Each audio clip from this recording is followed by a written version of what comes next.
Queen Elizabeth II has been alive for more than 95 years, and she's held the crown for more than half of that, making her the longest reigning monarch in the history of the world.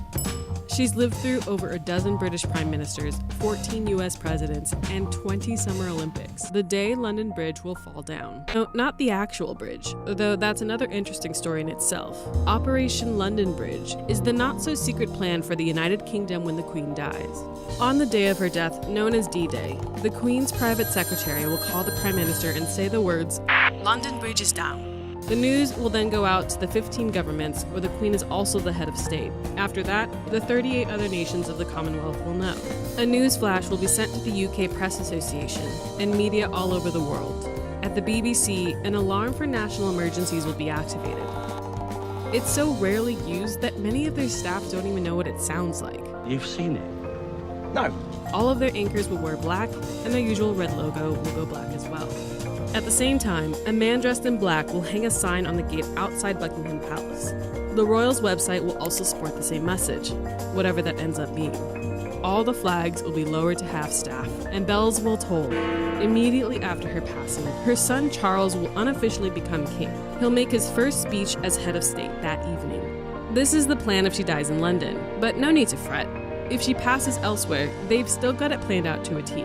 The day after the Queen's death, the flags will be raised again, and at 11 a.m. sharp, Charles will officially become king.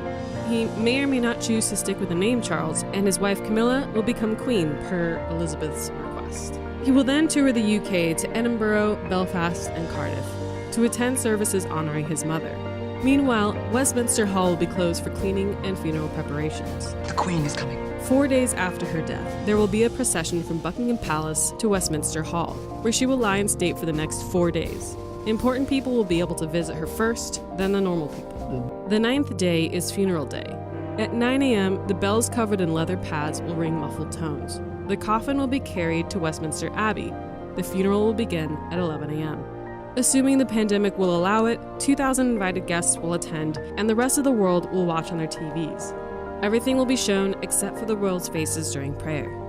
After the funeral, the Queen will go to Windsor Castle, where she will be buried next to her husband, Prince Philip, and her father, King George VI. God save the Queen. The Brits overwhelmingly love the Queen, and the Queen loves them. I mean, she vowed to dedicate her whole life to them. I declare before you all that my whole life shall be devoted to your service. Look, change is hard, and no one is looking forward to this day, no matter how inevitable it is.